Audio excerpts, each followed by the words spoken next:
Congressmember Gutierrez, before we wrap up on another issue, this report from CBS News Monday, 5 people died, at least 42 people, including a 3-year-old boy, were wounded in shootings across Chicago since Friday afternoon. That is just in a few-day period. Can you talk about this latest rash of shootings in Chicago and what you feel needs to be done?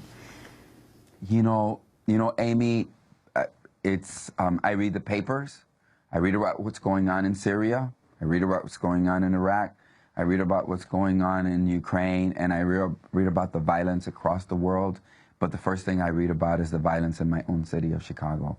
And until we get our arms around the fact that anybody can buy a gun, anybody can get a gun, we're going to have a lot of difficulty with this issue. It's a devastating one in our neighborhoods throughout the city of Chicago, but it also demonstrates that, yeah, unemployment is going down, and job growth has been increasing for the last 3 years, but it is skipping broad parts of our society where there is no progress. And what we need to do is we need to re-examine where it is government is putting its priority and not forget about certain parts. Because you know what?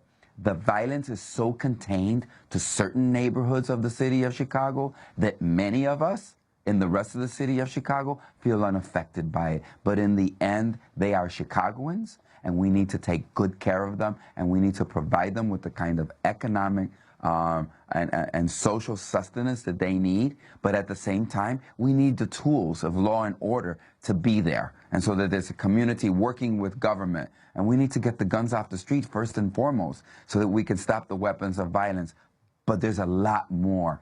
This is a deep-rooted problem of poverty that exists in our community, because you see where it happens. You see where it happens. It's in the poorest, most devastated neighborhoods economically and socially of the city of Chicago. Congressmember Luis Gutierrez, I want to thank you for being with us. Democratic Congressmember from Illinois, chair of the Immigration Task Force of the Congressional Hispanic Caucus.